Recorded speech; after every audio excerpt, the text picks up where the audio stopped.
So this is about the instrumentations for the percutaneous dilatation and tracheostomy.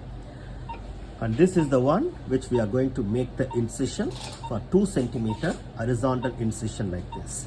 After making this incision at the level of the second and third tracheal rings, this is a dissecting forceps. With this we are going to dissect skin, subcutaneous tissue, platysma, and with this forceps we are just going to palpate the trachea and tracheal rings to have a feel of the trachea. And this is needle with a cannula filled with syringe, and with this we are going to make a 90-degree entry into the trachea midline. This is called needle tracheotomy. Once you have a needle tracheotomy, we are going to put the guide wire into this cannula into the trachea, and this is the first tracheal dilator to make the hole little larger over the guide wire, and this is called tracheal guard. This tracheal guard will prevent the tracheal dilatation beyond this point so that the injury to the posterior wall of the trachea is avoided. This is called tracheal guard. And this is the blue rhino tracheal dilatation. The final dilatation you have to make over the guide wire up to this level. You should not go beyond that.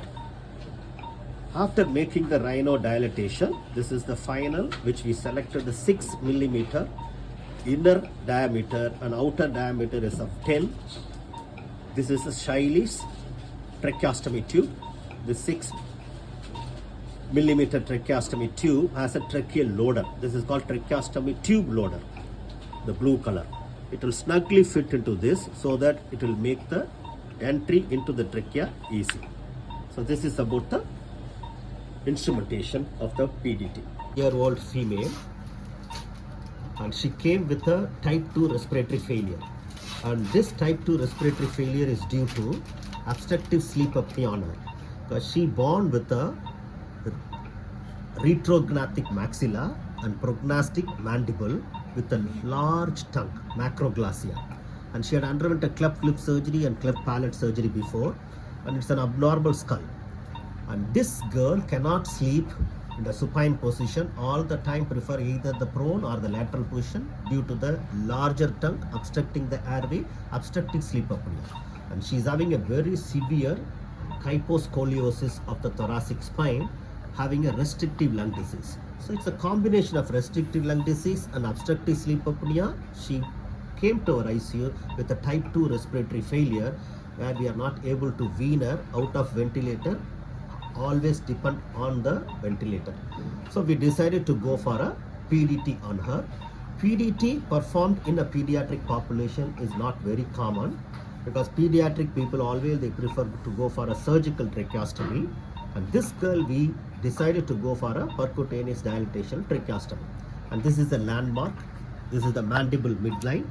It's a highly placed larynx. The trachea cartilage starts here, and this is the first cricoid cartilage, after that first and second. And this is the anatomical landmarks in the anterior neck, which we are not going to depend. We are going to put a bronchoscope through this endotracheal tube, and we have to guide the operator to select the proper tracheal ring, because we don't want to go for a subcricoid entry. We don't want to put the tracheostomy below the third tracheal ring. Exact placement of the tracheostomy tube in between the second and third tracheal ring will prevent tracheal stenosis as a complication, late complication. So that is where bronchoscopic guided PDT is a planned procedure on this girl. We are very near to the perina. So just I am pulling the endotracheal tube to see the cricoid cartilage.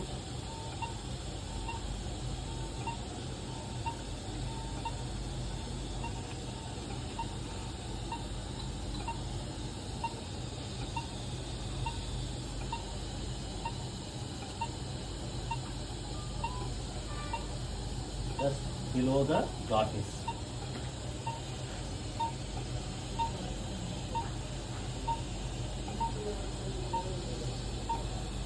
Just selecting the, probably this is the cricoid cartilage. See, this is the first tracheal ring. this one. Selecting the cartilage is the one. Yeah, so correct. Able to see? So trachea is deviated towards the left side. Are you able to see the curvature? Because when you put the bronchoscope, you should see the carina from here straight. You are not able to see the carina. The trachea is deviated like this. You are able to see? Appreciate that? So now our entry is here. Okay. Dr. Srinivas, you have to hold it like this. Come this side. Back up. Hold it like this and you have to show me this one. See? This is lifting up and this is lifting down. So for you to keep this, exactly how to keep it. Hold it. Hold this one. Not now. Anga paathukom. You are just pulling. You can put your kaiya. Let's see. Okay? Now you have to keep the tap. Select this area here. Okay? This is a local infiltration. Then over that, I am going to incise the skin. It should be 2 centimeter. And dissecting the skin and subcutaneous tissue like this. I am able to palpate the trachea, underneath the trachea. Okay? Very thin skin.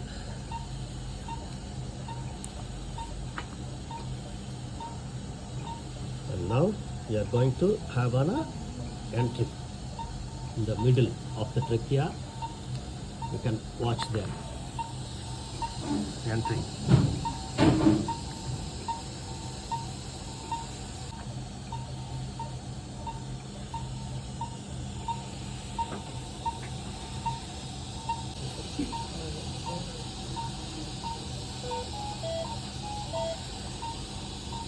I'm just going to, you can show that the entry into the trachea.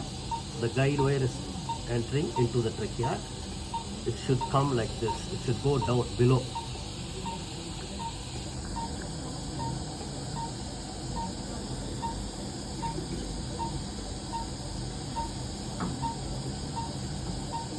Okay?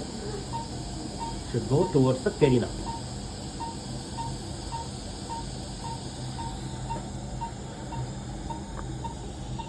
Keep it. Yeah, go. மாற்றி பிடிச்சிருக்கேன், அதனால தான் வந்துட்டு நமக்கு anterior wall தப்பாக தெரிஞ்சிருக்கு. Okay. And you can watch all the tracheal dilatation there.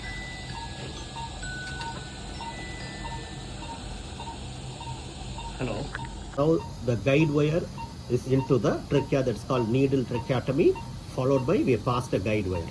And you can see the bronchoscope showing the entry of the guide wire in between the second and third tracheal ring, where we are going to have a dilatation of the hole little larger. See? So we are not injuring any cartilage. We are going in between the two cartilages where the dilatation is little larger, now made little larger. And now we are going to pass the tracheal guard into that. This is yes.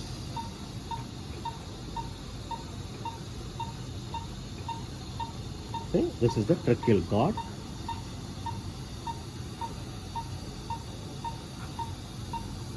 This will go into the trachea. You can watch that in the bronchoscope also.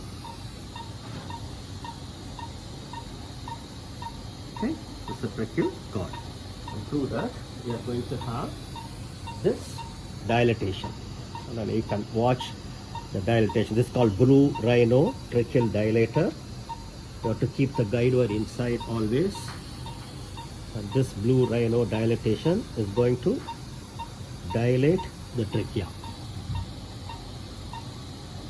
See, the dilatation is very smooth dilatation, goes into the trachea, and we are dilating it.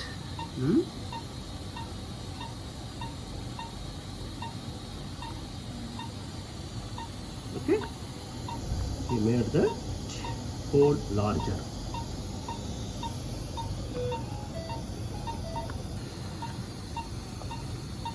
Now the final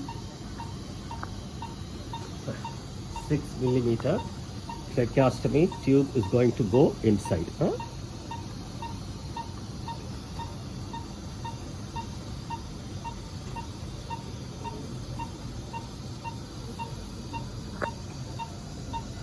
And you can see that going inside also. Okay, now you can see the fenestration in the tracheostomy tube. We are going to remove the tracheal loader from that. So this fenestration is placed in the exact position so that patient can have a peeking and everything in the process of decannulation. Now I remove the end mass, the guide wire, tracheal guard and the tracheal loader. Tracheostomy tube is inside. Follow that.